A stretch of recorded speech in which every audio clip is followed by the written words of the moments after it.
हाँ। तो आज हम एक प्रीवियस ईयर सॉल्व करने वाले हैं। ये प्रीवियस ईयर आया है आपका 21 जनवरी 2024 को। ये सेकंड शिफ्ट में आपका पूछा गया है। मैथ का हम पोर्शन सॉल्व करेंगे इसमें प्रीवियस ईयर, क्योंकि मेरे अकॉर्डिंग अगर हमें कोई भी एग्ज़ाम की तैयारी करनी है या कुछ भी करना है तो प्रीवियस ईयर हमें 2-4 प्रीवियस ईयर पहले हमें सॉल्व कर लेने चाहिए, ताकि हमें पता चल जाए कि जो लेवल है एग्ज़ाम का वो कैसा है। मुझे पता है, पर कुछ लोग हैं जो नए हैं और उनको ये जानना ज़रूरी है कि जो क्वेश्चंस हैं वो किस लेवल के आते हैं और हम किस लेवल का पढ़ेंगे। पढ़ने को तो हम कितने भी लेवल का पढ़ सकते हैं, पर वो एक सही अप्रोच नहीं है। अब आ रहा है तुम्हारा प्राइम नंबर्स और तुम पढ़े जा रहे हो पूरा नंबर सिस्टम के आगे के हायर लेवल के क्वेश्चन, नंबर थ्योरी पढ़ रहे हो तुम सीधे ग्रेजुएशन लेवल की, तो उससे क्वेश्चन नहीं आने वाले ना ही उसकी हमें ज़रूरत है। तो हमें पहले पता करना पड़ेगा कि जो क्वेश्चंस हैं वो किस लेवल के आते हैं और जो हमें तैयारी करनी है वो हमें कैसे करनी है। तो आज हम एक प्रीवियस ईयर सॉल्व करेंगे और मेरी कोशिश रहेगी कि जो रिसेंटली कुछ प्रीवियस ईयर्स मतलब जो क्वेश्चन आए हैं पिछले साल में, जो रिसेंट में एग्ज़ाम हुए हैं, जैसे अभी जनवरी में हुआ था, पहले एक जुलाई में हुआ था, उससे पहले जो एक आपका ऑनलाइन हुआ था, तो इसके मैं 3-4 प्रीवियस ईयर आपको सॉल्व करके दे दूं, ताकि आप देखो, दो तरीके हैं। एक तरीका है कि आप रट्टा मार लो क्वेश्चंस का, और दूसरा तरीका है कि आप उनको समझो, अंडरस्टैंडिंग डेवलप करो अपनी।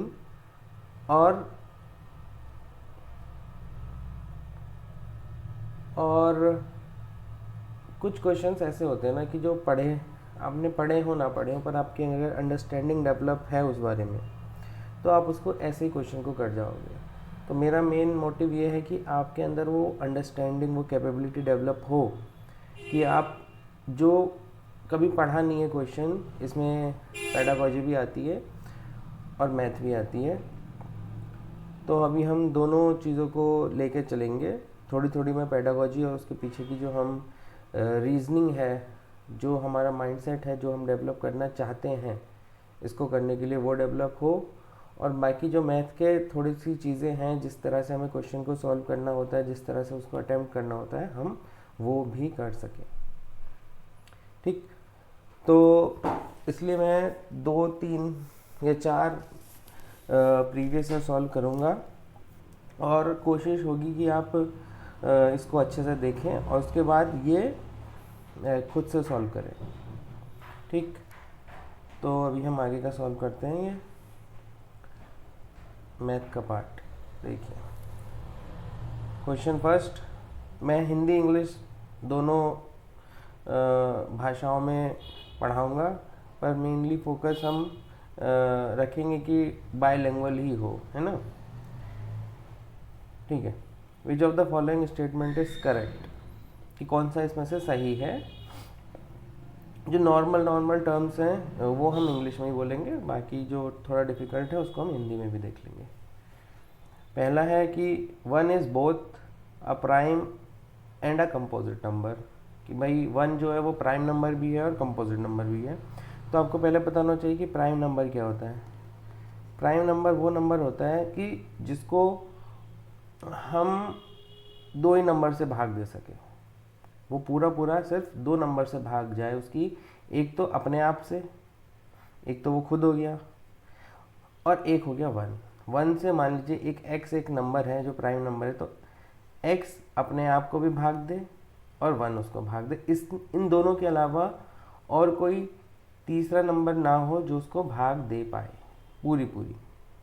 और एक और चीज़, और ये दोनों ही नंबर होने चाहिए, 1 भी हो और वो अपना खुद भी हो। 2 नंबरों से ऐसा नंबर जो सिर्फ 2 नंबरों से कटता हो, बस ये याद रखना। एक नंबर उसमें फिक्स है 1 और एक नंबर है आपका अपना वो खुद, बस। अब क्या है यहाँ पे 1 में क्या चक्कर पड़ जाता है, 1 प्राइम नंबर नहीं है। अब आप सोचेंगे क्यों, क्योंकि 1 से कट जाता है। अब क्योंकि ये 1 खुद ही 1 है तो एक्चुअली ये सिर्फ 1 एक ही नंबर से कट पा रहा है, ये एक नंबर ही इसको काट पा रहा है जो कि है 1। और प्राइम नंबर की कंडीशन है कि उसमें कम से कम उसमें 2 नंबर होने चाहिए, एट 2 ही नंबर होने चाहिए, ऐसे मान के चलिए। एक 1 होना चाहिए और एक वो खुद होना चाहिए, तो ये 2 नंबर हो गए ना, ये 2 नंबर्स हो गए, ये 2 नंबर्स हो गए। पर यहाँ पे एक ही नंबर आ सकता है जो कि है 1, तो इसलिए प्राइम एक मतलब 1 एक प्राइम नंबर नहीं है, ठीक। तो सबसे छोटा जो स्मॉलेस्ट प्राइम नंबर क्या हुआ फिर, आपका स्मॉलेस्ट प्राइम नंबर होता है 2। 2 के लिए एक ध्यान रखना, 2 एक ऐसा स्पेशल प्राइम नंबर है जो कि इवन है। बाकी कोई प्राइम नंबर इवन नहीं होगा, क्योंकि अगर वो इवन हो गया तो उसको 2 भी काट देगा, कभी भी 4 भी काट सकता है, और वो अपने आप से कटेगा, 1 से भी कटेगा। तो कई सारे फैक्टर्स आ जाएंगे उसके जो उसको काटेंगे। तो 2 एक ऐसा नंबर है जो कि इवन भी है और प्राइम भी है, और ये स्मॉलेस्ट प्राइम नंबर है, क्योंकि 2 1 से भी कटेगा और 2 से भी कटेगा। तो इसके 2 फैक्टर्स हो गए 1 और 2, तो ये क्या हुआ, एक प्राइम नंबर है। तो स्मॉलेस्ट प्राइम नंबर आपका क्या होता है, प्राइम नंबर मतलब अभाज्य संख्या, ठीक है। प्राइम नंबर का मतलब होता है अभाज्य, जिसको काटा ना जा सके, सिर्फ 2 ही नंबर से कटे, एक अपने आप से और एक 1 से। मैं बहुत ही बेसिक से पढ़ाऊंगा, तो बोर होने की ज़रूरत नहीं है, एक बार आपको समझ आ जाएगा तो ज़िंदगी भर के लिए आ जाएगा। नोट्स बनाते रहिएगा और सब अच्छे से होगा। 1 इज़ नाइदर प्राइम नॉट, और कंपोजिट, हाँ कंपोजिट की बारी आई। कंपोजिट नंबर कौन से नंबर्स होते हैं, कंपोजिट नंबर वो नंबर होते हैं जो प्राइम नहीं होते हैं, बस। मतलब जो 2 से ज़्यादा अपने फैक्टर रखते हैं वो आपस में कंपोजिट नंबर होते हैं। अब भाई क्योंकि 1 सिर्फ एक ही फैक्टर रखता है तो भाई वो कंपोजिट भी नहीं हो सकता। अब प्राइम होने के लिए 2 फैक्टर चाहिए, बस वो प्राइम नहीं बन पा रहा तो वो कंपोजिट क्या बनेगा। तो 1 is neither a prime nor a composite number, ठीक है। 1 इज एन यूनिक नंबर, तो 1 एक क्या है आपका ना, एक यूनिक नंबर है, ठीक है। अगला, number of degrees in 2/2/3, 2 whole 2/3। तो राइट एंगल्स, राइट एंगल का मतलब होता है 90 डिग्री। 90 डिग्री का कोण जो होता है वो एक राइट एंगल होता है। तो यहाँ पे इनका कहने का मतलब है 2 होल 2/3। अब इसको कैसे, इसका क्या मतलब होता है, देखो इसके 2 मतलब होते हैं, मतलब 2 तरह से कर सकते हैं इसको। इसका मतलब होता है 2 + 2/3, ठीक है। इसका एक ये मतलब होता है ब्रैकेट में। या फिर दूसरा तरीका ये है, जब भी ऐसा कहीं आए तो डिनोमिनेटर से इसकी मल्टीप्लाई करो, 3 से मल्टीप्लाई होगी 2 की जो साइड में लिखा है, और उसको फिर प्लस कर दो ऊपर न्यूमरेटर में, जो कि हो जाएगा 3 2 जा 6, 6 + 2 8/3, ठीक है। अब इसको तुम जोड़ोगे तब भी आंसर वही आएगा। नीचे से एलसीएम लो, 1 3 को कितने बार कटेगा, 3 बार, तो 3 × 2 6, 3 3 को कितनी बार कटेगा, 1 बार, 1 × 2 2, तो आंसर आया 8/। मतलब हमें इसका क्या करना है, एक्चुअली 8/3 लिखना है और गुणे 90 कर देना है। ये इससे काटा 30, 240, 240 इसका आंसर हो गया है। अब देखो जैसे मैंने बताया, इसको हम अलग अलग करके लिख सकते हैं ऐसे। इसके बाहर हमने क्या लगाना है फिर 90, ठीक है, क्योंकि क्वेश्चन में 90 लगाया है ना उसने। ये मतलब जहाँ पे कुछ नहीं होता उस जगह, इस जगह कुछ नहीं है, इस जगह का मतलब है कि वो मल्टीप्लाई में है क्या 90। बात एक ही हो गई, ब्रैकेट खुलेगा 90 पहले मल्टीप्लाई होगा इस 2 से, 2 से 90 मल्टीप्लाई होगी क्या आ गया 180, प्लस फिर 90 मल्टीप्लाई होगा 2/3 से। तो अगर हम इसे सॉल्व करेंगे इसमें भी आंसर क्या आ गया 180 प्लस, इसको सॉल्व करेंगे नीचे से ऊपर काटा 30, 30 इंटू 2 मतलब 2 बार जोड़ा 60। तो आंसर इसमें भी क्या आ गया हमारा 240, ठीक है। तो आप इसमें ध्यान रखिए कि हम जो भी ये बटे वाली समीकरण होती है इसको हम प्लस में लिख सकते हैं और सॉल्व कर सकते हैं, और वो काम हमें दोनों के साथ करना पड़ेगा, ठीक है। या फिर इसको हम सॉल्व कर सकते हैं कि 3 इंटू 2 प्लस 2 8/3 से भी इसको सॉल्व कर सकते हैं। और एक और चीज़ याद रखिए कि इसमें जो आपका समकोण होता है वो राइट ट्राइंगल होता है, उसकी वैल्यू होती है 90 डिग्री। अगला question, A dash is always a regular polygon. अब देखो पॉलीगन होता है जिसमें मतलब बहुभुज, मतलब बहुत सारी भुजाएं हों, उसमें कोई भी एक पॉलीगन हो सकता है। ट्राइंगल भी एक पॉलीगन है, भुजाएं तो हैं उसमें भी 2 से ज़्यादा, स्क्वायर भी है, पेंटागन भी है, और वो कह रहा है कि ऑलवेज हमेशा ही होगा। पेंटागन देखो, रेगुलर पेंटागन एक ये क्या बना दिया, रेगुलर पेंटागन जो है वो इस शेप का होता है ना, रेगुलर नहीं है। रेगुलर होता तो इसकी सारी साइड बराबर होती, पर ये रेगुलर नहीं बना है मुझसे, पर ये एक पेंटागन है ना, इसको हम पेंटागन बोलेंगे।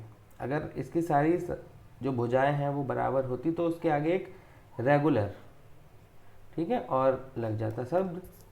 पर स्क्वायर में हमेशा जो सारी भुजाएं हैं वो इक्वल होती हैं, वो बराबर होती हैं। अगर वो भुजाएं बराबर नहीं हैं तो वो स्क्वायर नहीं है, वो कुछ और बन जाएगा। तो हमेशा ही सम बहुभुज होगा, वो होगा एक स्क्वायर, क्योंकि अगर उसकी भुजाएं बराबर नहीं होंगी, उसकी भुजाएं सम नहीं होंगी तो वो स्क्वायर ही नहीं कहलाएगी, वो फिगर कुछ और बन जाएगी, वो एक क्वाड्रिलेटरल हो जाएगी, ठीक है।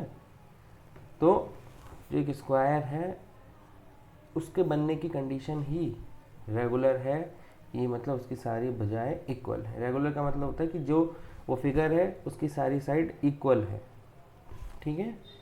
आइसोसेलेस ट्राइंगल, आइसोसेलेस ट्राइंगल में मतलब होता है सम द्विबाहु बाहु ट्राइंगल, मतलब 2 भुजाएं बराबर होंगी, तीसरी भुजा अलग भी हो सकती है, सेम भी हो सकती है, पर एटलीस्ट 2 भुजा तो उसकी बराबर होंगी, ठीक है।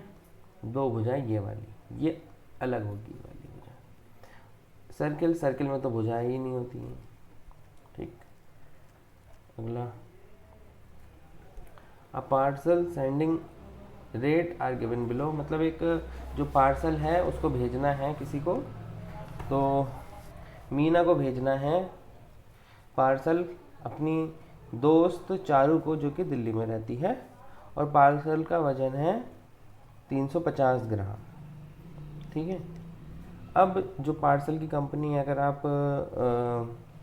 कहीं जाओगे पार्सल करवाने तो आपने देखा होगा कि जो रेट होते हैं कि 1 किलो तक का वज़न है तो उस पर इतने चार्जेस कटेंगे, फिर 1 किलो और है तो एक्स्ट्रा चार्जेस जुड़ते जाते हैं। तो वैसे ही इस कंपनी के चार्जेस जो हैं वो ये है कि अगर पार्सल 50 ग्राम का होगा या उससे कम होगा तो 15 रुपये, ठीक है, हमें देने पड़ेंगे,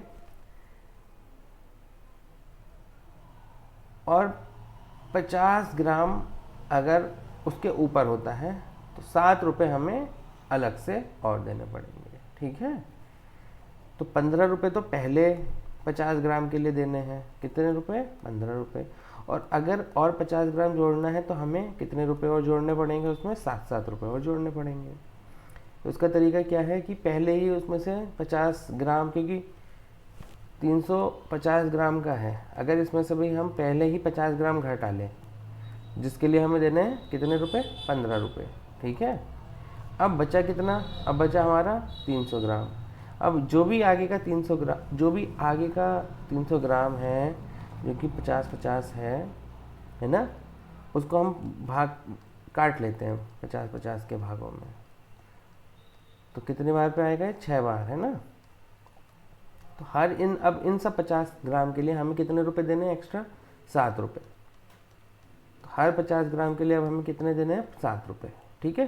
तो टोटल रुपए कितने हो गए, ये हो गया 7 गुणा 6 मतलब 42, और 15 रुपये हमने पहले वाले 50 ग्राम के लिए दिए हैं, तो 15 और जोड़ दो इसमें, तो कितना हो गया, 42 + 15 = 57 रुपीज़, ठीक है।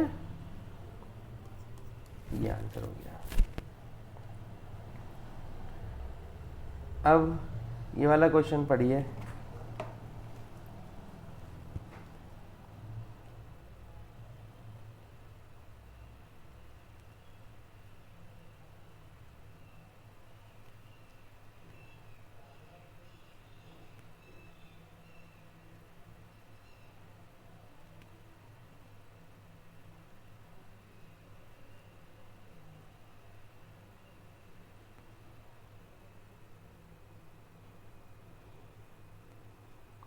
क्या पढ़ लिया। अब ये एक ऐसा क्वेश्चन है जो कि हमारी अप्रोच जो है, हमारे दिमाग में जो अप्रोच है उस पर डिपेंड करता है। इसका पढ़ा हो किसी ने, ना पढ़ा हो, उससे कोई मतलब नहीं है।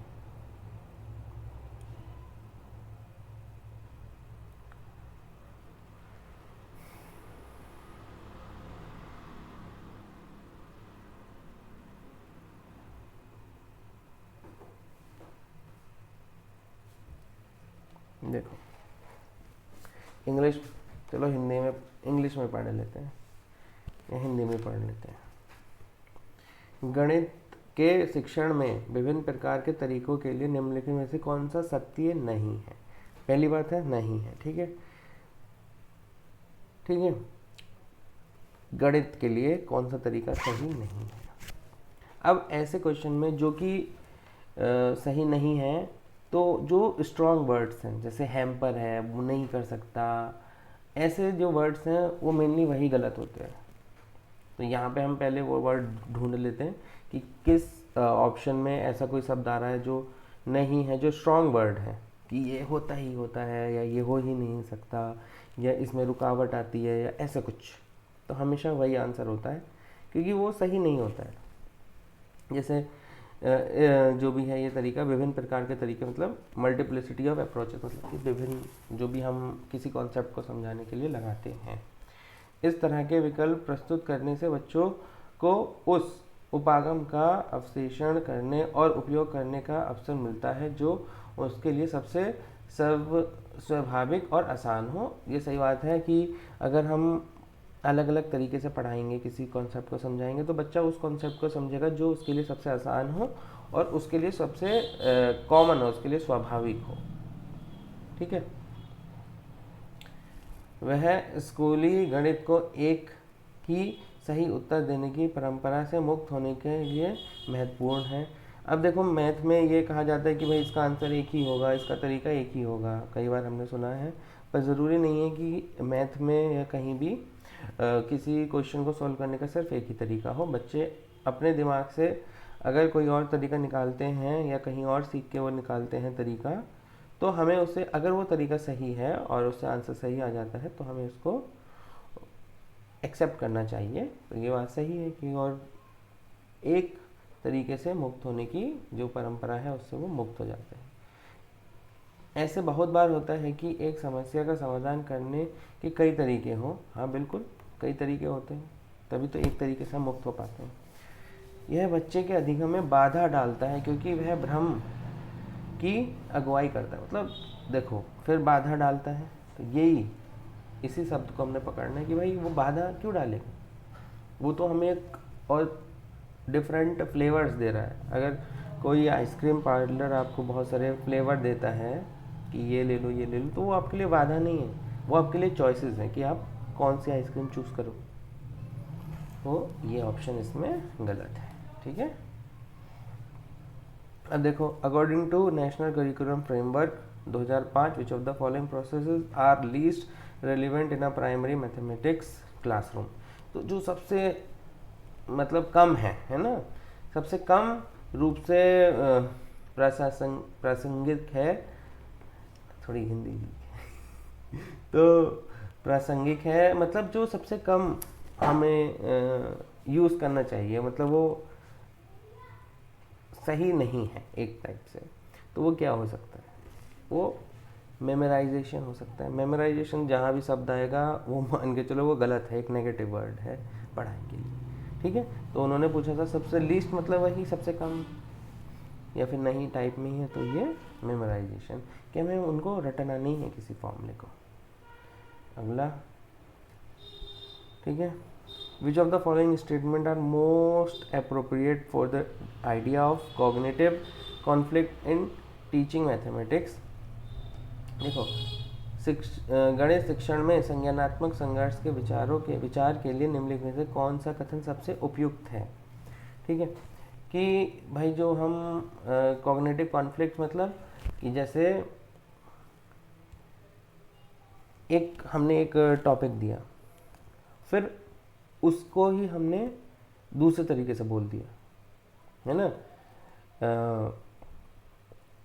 तो एक कॉन्फ्लिक्ट डेवलप करना बच्चे के मन में, है ना, कि मान लो पानी का कॉन्सेप्ट है, अभी हम मैथ के अलग जाते हैं तो, या फिर मैथ में ही समझ लेते हैं। जैसे एक कॉन्सेप्ट है ऐड करने का, है ना, तो हम एडिशन को हम ऐसे लिख सकते हैं 22 + 27, ऐसे लिख के हम ऐड कर सकते हैं यहाँ पे, या फिर 22 + 27 ऐसे करके उसको ऐड करके दिखा सकते हैं। यहाँ पे अगर हम तीन चीज़ें लिख देते हैं, 23 और लिख देते हैं, तो फिर बच्चा यहाँ पे कंफ्यूज हो जाएगा कि यहाँ पे भाई 23 में यहाँ पे भी लिख के ऐड कर सकता हूँ तीनों को ऊपर नीचे, और ऐसे भी ऐड कर सकता हूँ।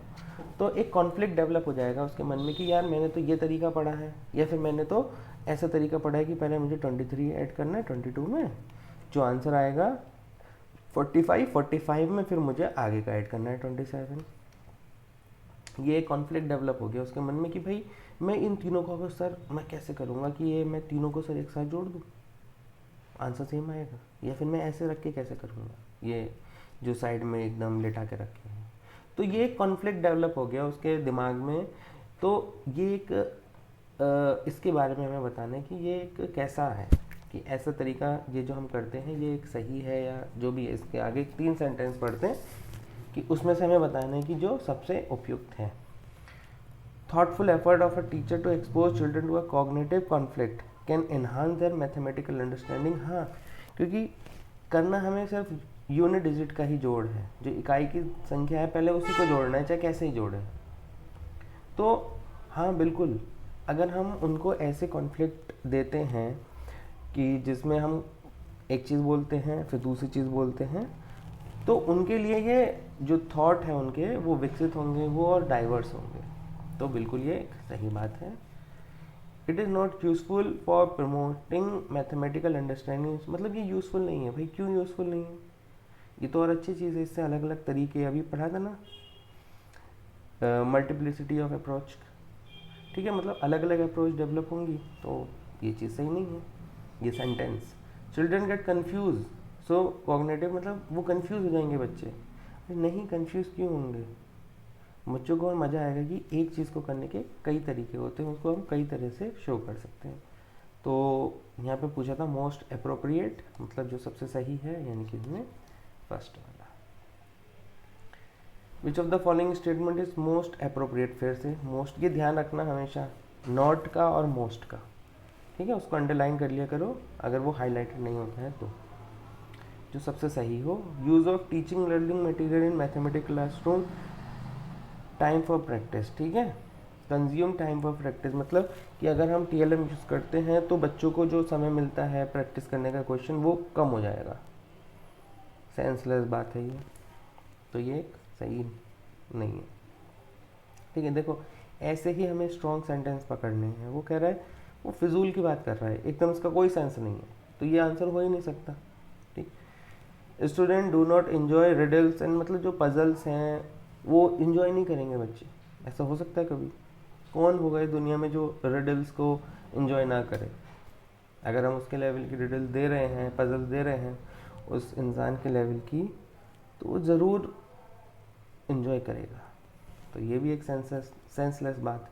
Mathematics lab is essential as it provide opportunity for student on active for hand on activities for student, मतलब ये बिल्कुल सही है। देखो अगर मैथमेटिक्स लैब होगी जिसमें कुछ क्यूब्स हों, शेप्स हो, जो मैथमेटिक्स में यूज़ होने वाली चीज़ें हैं, उसकी हेल्प से हम उन्हें कुछ बता पाएँ, है ना।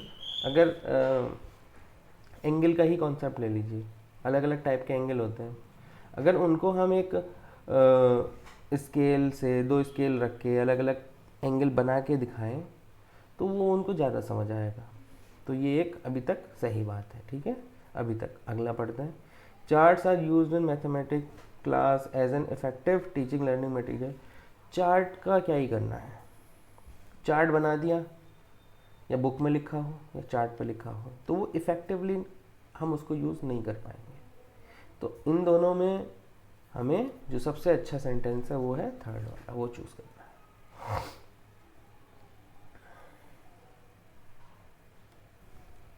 यमीना throw a dice 10 times and got different result, मतलब ये रिजल्ट आए हैं उसके, एक बार 5 आए, एक बार 3 आए, एक बार 6 आए, ऐसे ऐसे उसके रिजल्ट आए। तो बताना है which of the following number she got the maximum number of time, सबसे ज़्यादा क्या आया, सबसे ज़्यादा इसमें क्या आया। 1 कितनी बार आया भाई, एक बार।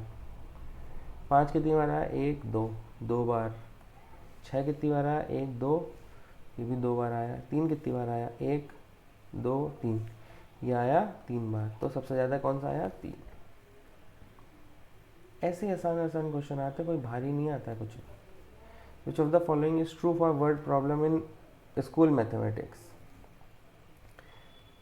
जो वर्ड प्रॉब्लम, जो क्वेश्चन लिखे हुए होते हैं, न्यूमेरिकल नहीं होते, वो क्वेश्चन लिखे हुए होते हैं, तो उसमें हमें बताना है कि उसके लिए सबसे ज़्यादा सही है या सबसे ज़्यादा जो ट्रू है वो क्या है। वर्ड प्रॉब्लम्स, ठीक, are important in secondary classroom only. फिर बताया था जो स्ट्रॉन्ग वर्ड्स हैं वो हमेशा नहीं माने जाने चाहिए, सही। ठीक है। Word problem focus more on procedural knowledge in mathematics. तो हम जो है भाई, जो फोकस मोर, फिर एक स्ट्रॉन्ग वर्ड मिल गया है ना। तो ये तो हम वैसे ही कर रहे हैं अभी, जो स्ट्रॉन्ग वर्ड ढूंढ के। जो प्रोसीजरल नॉलेज है, मतलब जो हम ऐसे ऐसे स्टेप्स होते हैं, इस पे ही सिर्फ ध्यान देना है। अगर वर्ड प्रॉब्लम आती कि इसको ऐसे पढ़ो, ऐसे पढ़ो, ऐसे पढ़ो, ऐसे पढ़ो, ऐसे करो, सिर्फ इसी पे ध्यान दिया जाता है वर्ड प्रॉब्लम में, नहीं। जो वर्ड प्रॉब्लम्स होती हैं, जो इबारती क्वेश्चन होते हैं, मतलब जिसमें लिखा होता है कि एक आदमी दुकान पे गया, उन्होंने 4 रुपये का ये खरीदा, 5 रुपये का ये खरीदा, कितने पैसे खर्च हुए, तो ये वाले क्वेश्चन जो होते हैं। Word problem refer to exercise where children formalises the situation into a form where a specific mathematical technique can be applied. बस देखो, एक वो सिचुएशनल प्रॉब्लम है जिसमें बच्चे खुद सोचते हैं कि हम इसमें कौन सी मैथमेटिकल टेक्निक यूज़ करेंगे, प्लस करें, माइनस करें, ऐड करें, सब्ट्रैक्ट करें या कुछ और करें।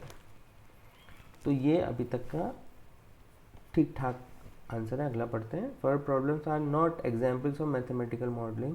नॉट, फिर आगे भाई वो तो हैं यार, मैथमेटिकल मॉडलिंग ही तो है वो, है ना। तो नॉट नहीं होता तो ये भी सही होता। तो अभी तक यहाँ पे क्या है, थर्ड वाला सही है। What should be subtracted from the sum of, इनका सम करो, to obtain this number। पहले इनका सम कर लेते हैं। 9909 9099 9009, तो 7 2 कैरी 1 0 1 गया। अब भाई ये लाना है, इसमें क्या घटाएं, तो ऑब्वियसली इसमें से जो आंसर आया है उसमें से वही घटा दो जो लाना है हमें, ठीक है, तभी तो हमें मिलेगा वो 3। अब जिसके पीछे लास्ट में 3 आ रहा है वो आंसर हो गया, सिंपल। करना चाहो तो कर लो। 6, फिर एक यहाँ से कोई कैरी, यहाँ पे एक कैरी लिया था, 9 बचा, 9 में से 4 गया, 5 बचा, 7, क्योंकि इसने कैरी दिया था तो ये बचा में 7 बचा, 7 में से 5 गया, 2 बचा, ठीक है, आंसर वही आया। 1 मिलीमीटर जो स्केल होती है उसमें बड़े खाने भी होते हैं, कुछ 15 बड़े खाने होते हैं, जो उनके बीच में छोटे छोटे 10 खाने होते हैं, तो इतना बड़ा होता है 1 मिलीमीटर। और 1 सेंटीमीटर ये है, इसका हमने 10 भाग कर दिया तो मतलब 1/10 होता है किसी सेंटीमीटर का 1 मिलीमीटर। तो यहाँ पे 1 मीटर का नहीं, सेंटीमीटर का, इसको सॉल्व करेंगे तो पॉइंट हटाओ, 2 0 बढ़ा दो, तो इसका मतलब हुआ 1/100। 1/100 नहीं है, अगर 100 खाने होते 1 सेंटीमीटर के बीच में तो ये 0.01 होता। अब इसको देखो 0.1 है, 1 पॉइंट हटा के 1 लिख दिया, उसके बाद एक नंबर है तो 10 लिख दिया, 1/10। तो 10 भाग हुए हैं सेंटीमीटर के किसी, तब मिलता है हमें 1 millimetre. A frog jumped 3 steps and a rabbit jumped 7 steps at a time। अब देखो एक फ्रॉग है, वो 3 स्टेप कूदता है, 1 2 3, ठीक है, ये पॉइंट 0 है, 1 2 3। और जो एक रैबिट है, मान ली रैबिट हमारा रेड पेन से है, जो रैबिट है वो कितने स्टेप कूदता है, 7, 1 2 3 4 5 6 7, ठीक है, 4 5, वो इतने स्टेप कूदता है, ठीक है। फ्रॉग बीच में कहाँ आएगा, फिर फ्रॉग ये कूदेगा, यहाँ तक आएगा लौट के, ठीक है। तो ऐसे ऐसे करके वो कह रहा है कि इसमें से बताओ कौन सा स्टेप है जहाँ पे वो एक साथ कूदेंगे।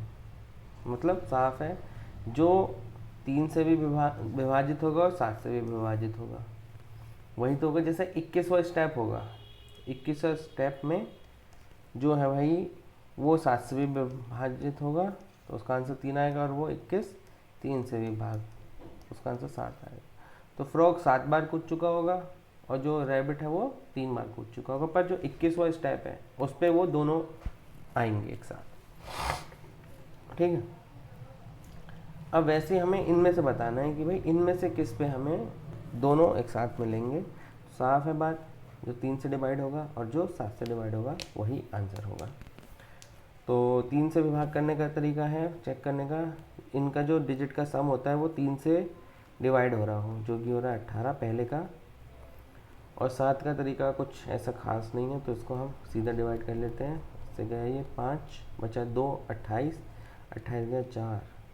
तो पहला जो संख्या है वो 3 से भी डिवाइड हो रही है और 7 से भी, तो यही आंसर होगा, बाकी चेक करने की ज़रूरत नहीं।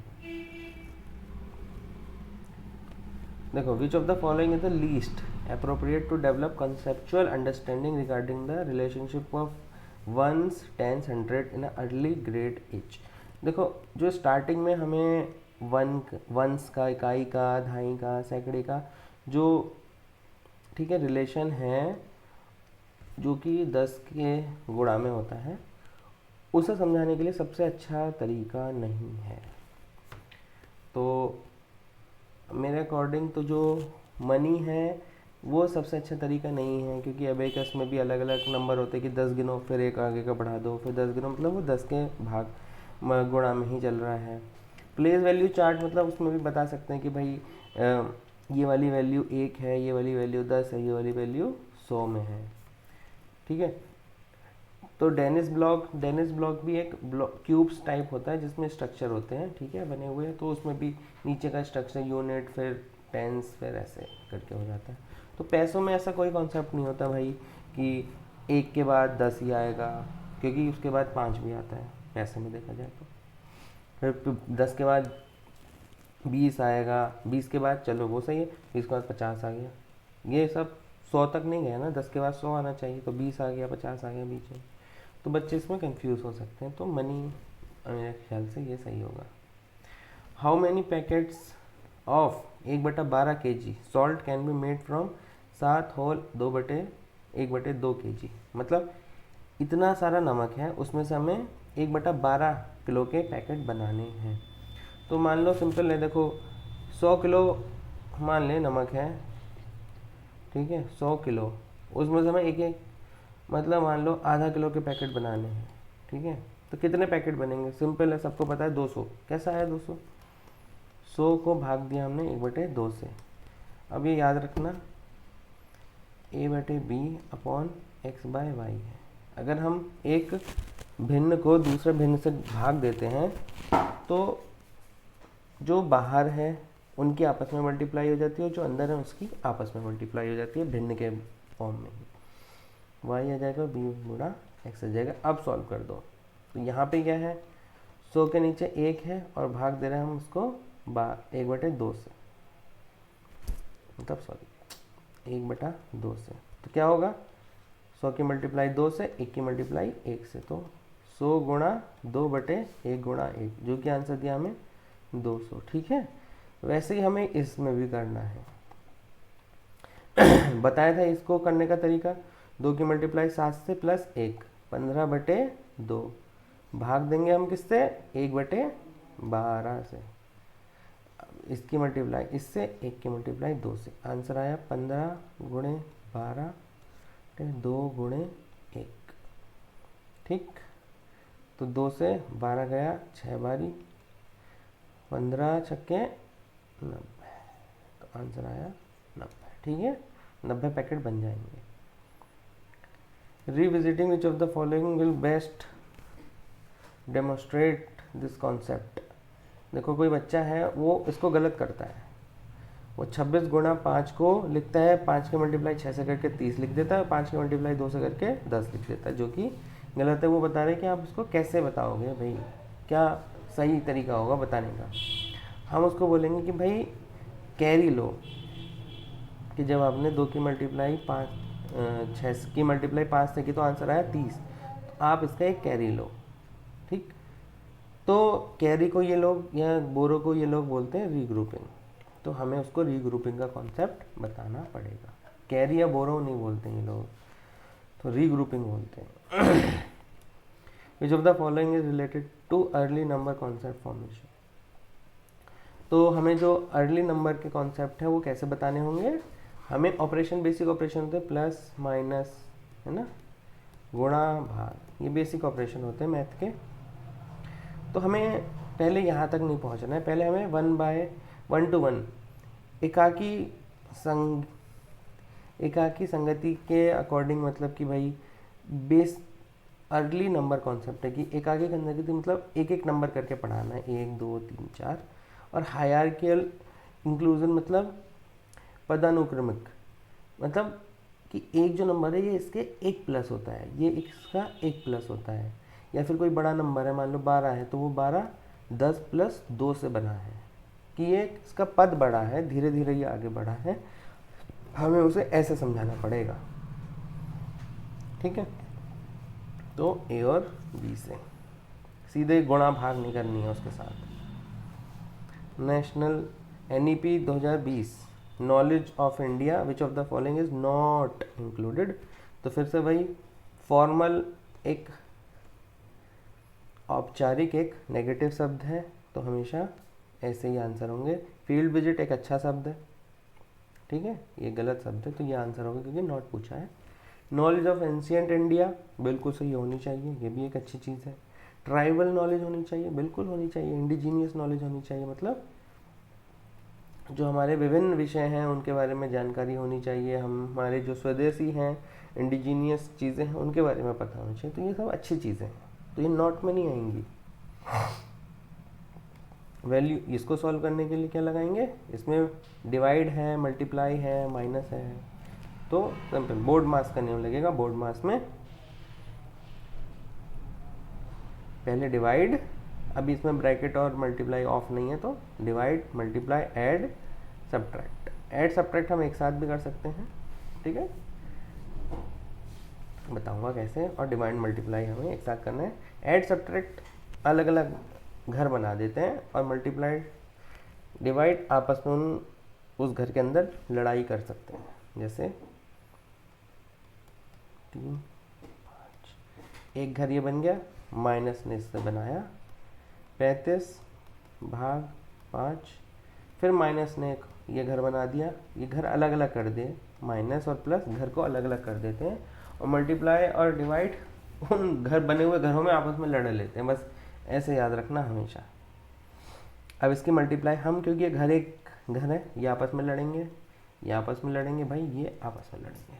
मल्टीप्लाई कर दो, 5 एक गया 126, माइनस घर अभी भी अलग अलग ही है, इसको डिवाइड किया, इसको ये मल्टीप्लाई हो गए भैया। ये प्यार करते हैं भाई, इस घर में प्यार है तो ये बड़े हो गए, इस घर में डिवाइड है ये छोटे हो जाएंगे। तो ये क्या 7, फिर इस घर में भी प्यार है भाई, मल्टीप्लाई है तो ये भी बड़ा हो जाएगा, 3 से मल्टीप्लाई किया ना, ठीक है। तो अब ये घर हो गए। अब इसमें देखो, ये जो पहले वाला घर है इसके आगे कोई साइन नहीं है, तो ये एक प्लस का घर है, और बाकी के आगे क्या है, नेगेटिव नेगेटिव। तो नेगेटिव नेगेटिव वाले घर आपस में जुड़ जाते हैं, जो 2 नेगेटिव लोग होंगे वो आपस में जुड़ जाएंगे, प्लस वाला भी बेचारा अलग रह जाएगा। तो ये दोनों जोड़ दो। अब एक प्लस का है एक माइनस का है, अब तो सिंपल है, इसको माइनस करना है बस हमें। आंसर क्या है, 0 4 और 6 64। Which of the following is most appropriate to introduce data handling at primary stage? Primary मतलब बहुत बेसिक लेवल में सबसे अच्छा तरीका क्या होगा, शोइंग पॉपुलेशन सेंसस। अरे उनको इतनी समझ कहाँ अभी, ठीक है। और कंपेयर पॉपुलेशन ग्रोथ, ना ना ना इतना कुछ नहीं है उनके लिए। Draw a bar graph on black board and ask student to read the data. अगर एक बार ग्राफ, ये भी एक ठीक ठाक ऑप्शन है, पर ये पॉपुलेशन वाला तो बिल्कुल ही नहीं है। Ask the student to read tables of bus and train timing, नहीं ये भी बहुत भारी है प्राइमरी के बच्चों के लिए। With in classroom collecting statics of student height, favourite food, colour, cartoon, क्योंकि ये उनसे रिलेटेड क्वेश्चंस हैं तो वो इसमें ज़्यादा इंटरेस्टेड होंगे। तो सबसे अच्छा तरीका है भाई हम ऐसे ही क्वेश्चंस को पकड़ के एक डाटा कलेक्ट करें, और फिर उसका एक चार्ट, एक बार ग्राफ, टेबल, ऐसी चीज़ बनाएं। तो ऊपर वाला ऑप्शन इसलिए हमने, सेकंड वाला ऑप्शन इसलिए हम करेक्ट नहीं कर रहे हैं क्योंकि उसमें हमें डाटा स्पेसिफिकली नहीं बताया गया है कि क्या डाटा हमें ड्रॉ करना है बार ग्राफ की फॉर्म में। पर इसमें जो डाटा दिया है 4th क्वेश्चन में वो बच्चों से रिलेटेड है, तो ये वाला ऑप्शन बिल्कुल सही हो जाएगा। According to NEP 2020 assessment of learner includes. अब उनका जो हमें आकलन करना है NEP 2020 के तहत, उसमें क्या क्या होना चाहिए, क्या क्या हमें आंकना है बच्चों को, हमें उनका आंकना है, हमें उसका आकलन करना है भाई। संज्ञानात्मक आकलन होना चाहिए, देखो सही बात है, संज्ञानात्मक सही है, संज्ञानात्मक सही है, ठीक है। सिर्फ फिजिकल और साइकोलॉजिकल डोमेन में सिर्फ, क्योंकि संज्ञानात्मक एक ऐसा डोमेन है जो अंडरस्टैंडिंग को आता है किसी की, तो ये एक है, सेकेंड ऑप्शन यही काट देते हैं। सामाजिक होना चाहिए, हाँ बिल्कुल सामाजिक भी आकलन होना चाहिए कि वो कैसा बिहेव कर रहा है अपने आसपास, अपने पेरेंट्स, अपने समाज के साथ। आध्यात्मिक चीज़ बहुत भारी हो जाती है बच्चों के हिसाब से, तो ये मेरे ख्याल से ये नहीं होगा। तो ये 2 ऑप्शन कट गए। भौतिक बिल्कुल भौतिक तो होना ही चाहिए उनका, है ना, कि वो फिज़िकली स्ट्रॉन्ग है नहीं है, कैसा वो अपने जो फिज़िकल लाइफ है उसमें वो कैसा परफॉर्म कर रहा है। अब यहाँ पे देखते हैं, तो भावनात्मक होना चाहिए, बिल्कुल भावनात्मक होना चाहिए। भावनात्मक के अंदर ही तो सोशल आ जाएगा कि वो कितने भावुक हैं, वो कैसे सोशलाइज होते हैं, क्या वो अपने साथी के प्रति संवेदना रखते हैं नहीं रखते हैं, तो भावनात्मक सही है। और एक होता है साइकोमोटर, मनोगनात्मक। इसमें होता है कि साइकोमोटर ये होता है कि जो मोटर स्किल्स है हमारी, जो हाथ पैर चलने का तरीका है, बारीक काम करने का तरीका है और मोटे काम करने का तरीका है, वो उस बच्चे का कैसे विकसित हो रहा है ना। तो वो वाला डोमेन एक टाइप से ये फिजिकल ही डोमेन है, पर इसमें दिमाग और काम में आ जाता है। फिजिकल एक हो गया कि भाई भाग रहा है, बस भागते जा रहा है, तो हम देखेंगे हाँ चलो ये भागने में अच्छा है, पर उसका हमें ये समझ नहीं पा रहा है कि भाई वो अपने दिमाग से भाग रहा है। पर अगर वो बच्चा ऐसे जिगजैग वे में या रिडल को ऊपर नीचे कूदते हुए भागता है, तो तब हम समझेंगे कि हाँ इसके दिमाग का और इसके हाथ पैर का कोऑर्डिनेशन ज़्यादा अच्छा है। तो फोर्थ वाले में सब कुछ समाहित हो चुका है, तो फोर्थ वाला ऑप्शन करेक्ट होगा, कॉग्निटिव, अफेक्टिव और psychomotor. Brij had wire of length 100 metre लंबा तार है ब्रिज के पास, to cover the land of his choice. एक उसको कोई ज़मीन है, उसको कवर करना है, चारों तरफ से घेरना है। He wanted to take the biggest land, अब उसको भाई सबसे बड़ा लैंड चाहिए, ठीक है, जिसका सबसे बड़ा एरिया हो, और 100 मीटर तार ही लगाना है उसे, है ना। कैसे भी लगा सकते हैं भाई, वो 50 मीटर इधर भाग जाए, सिर्फ 1 मीटर ऐसे भागे, 49 इधर भाग जाए, 1 मीटर ये, 1 मीटर ये, 49 में कम एरिया है ना, पर वो चाहता है कि मैं 100 मीटर तार से घेरूं और सबसे ज़्यादा एरिया घेरूं, है। तो हमें बताना है कि कौन सा एरिया सबसे बड़ा होगा। सबसे आसान तरीका है, मल्टीप्लाई करके देख लो भैया, इसकी 625 ये हो गया, ठीक है, 15 की मल्टीप्लाई की 35 से, तो 2 35, 425 ये हो गया, 5 225 ये हो गया, और भाई आपका 600 ये हो गया। तो सबसे ज़्यादा एरिया कौन सा है, ये, ठीक है, ज़्यादा दिमाग नहीं लगाना। वैसे इसका आसान तरीका ये है कि जो इक्वल साइड होंगी वही सबसे ज़्यादा एरिया घेरती हैं।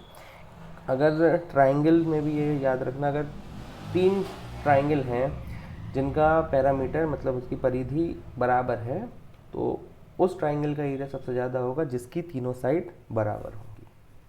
तो ये चीज़ हर जगह लगती है। Which of the following statement is least appropriate for encouraging student mathematical learning, मतलब least सबसे कम कौन सा है।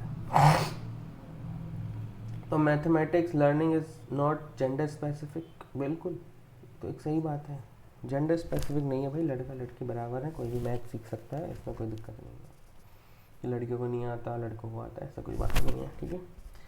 इंडिया में एक बहुत बड़ी मैथमेटिशियन थी शकुंतला देवी, उनको ह्यूमन कंप्यूटर के खिताब से नवाजा गया था, वो एक लड़की ही थी, ठीक है।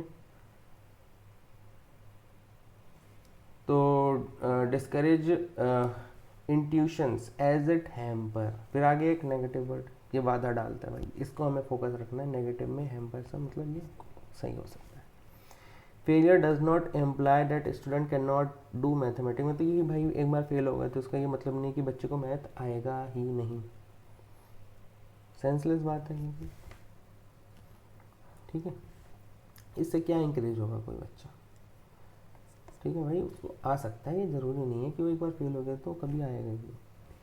एवरीवन कैन लर्न मैथमेटिक्स, बिल्कुल सही बात है। तो इंट्यूशन मतलब देखो, जो इंट्यूशन होता है कि मन में ख्याल आना किसी चीज़ को लेके, अगर वो कह रहा है कि डिस्करेज इंट्यूशंस की हमारे मन में ख्याल ही ना आए किसी चीज़ को लेके, कि उससे क्या होता है कि उससे हमारे अंदर के मैथमेटिकल आइडियाज़ जो होते हैं वो डेवलप ही नहीं होंगे। ये तो क्या बात हुई भाई, जब हमारे दिमाग में ख्याल आएंगे, इंट्यूशन होंगे, तभी तो हम नए नए तरीके, नई नई चीज़ें खोज पाएंगे। तो ये एक सबसे गलत सेंटेंस है इस जगह। A number become double if it is increase by 8, what is the number, ठीक है। एक संख्या में 8 जोड़ा जाए तो वह दुगनी हो जाएगी, ऑब्वियसली वो 8 होगा, 8 में 8 जोड़ेंगे तो वो 16 हो जाएगी, जो कि उसकी दुगनी है, ठीक है। Which of the following costly, सबसे कम पैसे कहाँ खर्च होंगे हमारे, ठीक है। तो 750 प्रति एक वस्तु वाली 7.5 दर्जन वस्तुएं,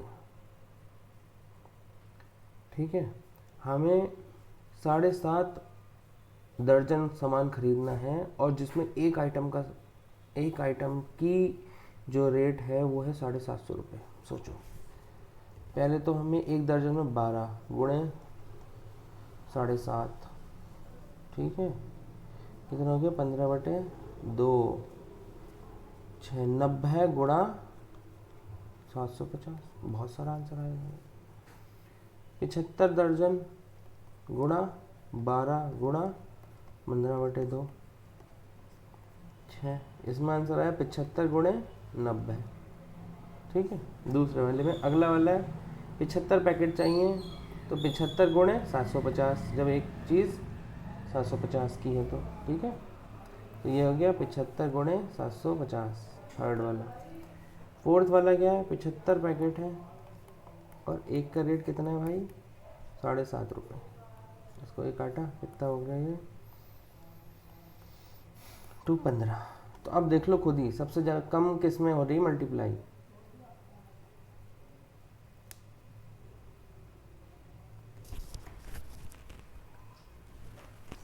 इन दोनों में तो बहुत सारी मल्टीप्लाई है।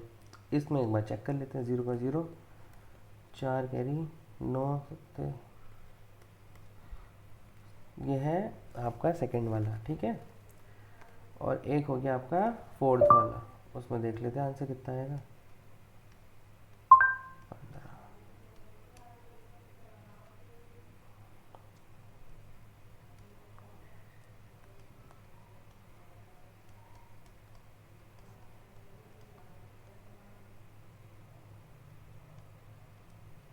देखो सेकंड वाले में आंसर आया 6750 और फोर्थ वाले में आंसर आया 4625। तो सबसे कम किस में लग रहा है, इसमें। सबसे आसान तरीका था मल्टीप्लाई करके देख लेते हैं। अब लास्ट होने वाला है, which of the following should be the characteristic of mathematical language eight primary level. भाई जो हमारी लैंग्वेज है प्राइमरी लेवल पर, कैसी होनी चाहिए, मैथ पढ़ाने की, प्रिसाइज होनी चाहिए, बिल्कुल एक्यूरेट होनी चाहिए भाई, नो इधर उधर की बकवास, जो उनको समझाना है वो समझाओ, खत्म बात। एम्बिगुअस होनी चाहिए, भ्रमित करने वाली होनी चाहिए, नहीं अभी नहीं, प्राइमरी लेवल पे इस चीज़ की ज़्यादा ज़रूरत नहीं है। Should be reinforce through child language used in everyday, मतलब ऐसी लैंग्वेज यूज़ करनी चाहिए जो बच्चे की आम जो डेली लाइफ की ज़िंदगी है उससे रिलेटेड हो, बिल्कुल सही, ठीक है। ये शुड बी हाईली टेक्निकल, नहीं टेक्निकल नहीं होनी चाहिए भाई, उन्हें मतलब नहीं है कि बिल्कुल हमें एग्जैक्ट क्या सब बोलना है, उन्हें मतलब है कि हमें बस समझ आ जाना चाहिए। तो भाई इनमें फर्स्ट और थर्ड मतलब ऑप्शन ए सही है।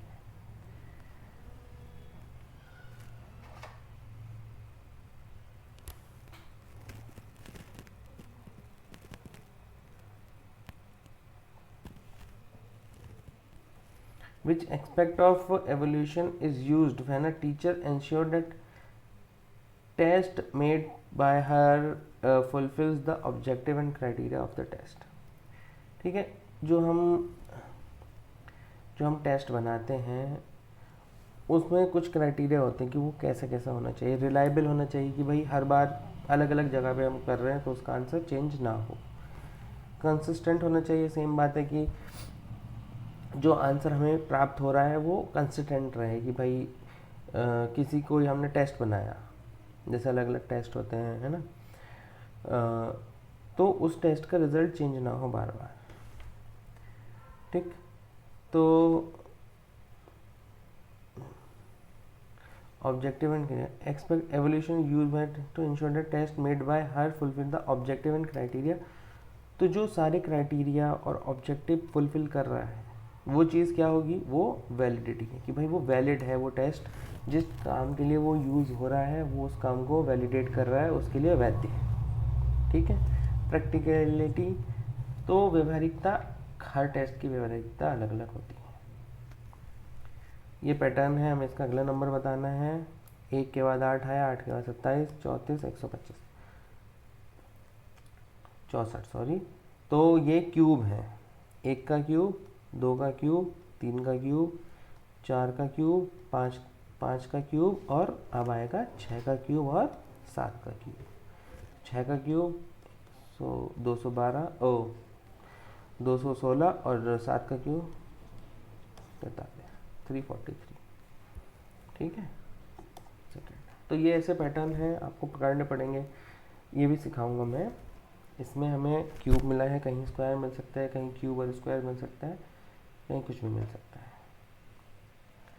और sum of angle of a triangle, सब ट्राइंगल के सारे, त्रिभुज के सारे कोणों का जो सम होता है वो होता है 180। वाइल सॉल्विंग, देखो एक बच्चा, मैं सिंपल भाषा में बता देता हूँ जल्दी से पढ़ के। एक बच्चा इसको सॉल्व कर रहा है, ठीक है। उसकी मैम कहती हैं कि भाई 2 में से 7 नहीं जा सकता, तो हमें 8 में से एक कैरी लेना पड़ेगा, एक बोरो लेना पड़ेगा। तो बच्चा कहता है कि भाई बोरो मतलब उधार लेना पड़ेगा। मैम ने बोला है कि 8 में से हमने एक उधार लेना पड़ेगा 2 को देने के लिए। तो बच्चा कहता है मैम उधार लेना तो अच्छी बात नहीं है, तो बताओ तुम क्या करोगे तब।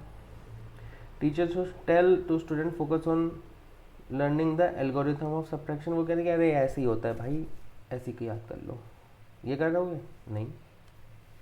Teacher should ignore the student question and continue her work. Ignore है, ऐसी चीज़ें तो बिल्कुल नहीं करनी है। टीचर शुड स्कोल्ड, स्कोल्ड ये भी चीज़ें नेगेटिव है। Teacher should change the word borrowing to regrouping, अभी बताया था, ये रीग्रुपिंग यूज़ करते बोरो या कैरी की जगह। Then show the process of regrouping. Regrouping मतलब कि भाई इसमें से हमने 7 में से, ये 8 है, 8 का मतलब है 8 गुणा 10, यहाँ पे हमने 7 + 1 कर दिया और 10 ले लिया, और 10 में से हमने ये वाला 10 यानी कि 1 निकाल के ये 10 हमने इस 2 को दे दिया, तो ये 12 हो गया और ये 7 रह गया। इसका मतलब ये है रीग्रुपिंग कि उसका ग्रुप चेंज कर दिया हमने, है कुछ नहीं, बट कहने वाला तरीका है कि हमने उसको रीग्रुपिंग का कॉन्सेप्ट है, उसको हमें बोरोइंग की जगह बोलेंगे, हम उसको रीग्रुपिंग कर रहे हैं, ठीक है। बस तो ये पूरा मैंने एक प्रीवियस ईयर आपको सॉल्व करवा दिया है। किसी को कुछ समझ ना आया हो तो आप कमेंट सेक्शन में पूछ सकते हैं, और इसी तरह हम 2-3 और प्रीवियस ईयर सॉल्व करेंगे और आपको पता चलेगा कि ये कोई ज़्यादा भारी टेस्ट नहीं है, बहुत आसान टेस्ट है। इसमें हम 30 में से कम 26 से 27 नंबर ला सकते हैं, और उन लोगों के लिए ये रामबाण है जो भाई 30 में से सिर्फ 5 से 10 नंबर लाते हैं, है ना।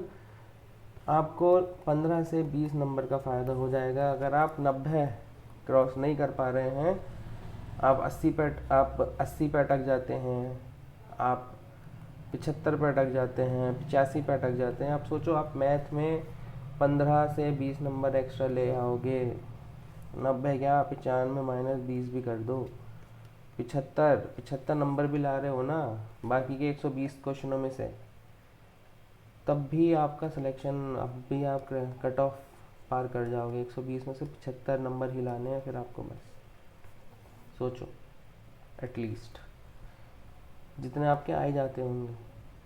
तो ये बहुत क्रूशियल है कि आप इससे घबराएं ना और चैनल के साथ बने रहें, सब्सक्राइब कर लें और लाइक कर दें, शेयर कर दें, जो भी आपका दोस्त हो। सीटेट जितने से ज़्यादा पास कर जाएंगे, किसी की बुराई नहीं है, कोई कंपटीशन नहीं बढ़ा रहा है इसमें अगर सब लोग बैठते हैं, अगर 1 लाख लोग बैठे हैं तो 1 लाख लोग सीटेट पास कर सकते हैं। ये कंपटीशन नहीं है कि जिसमें आपको रैंक लानी है, कट ऑफ पास करना है। इसमें आपको बेसिक कट ऑफ 90 से ऊपर लाने हैं यूआर के लिए।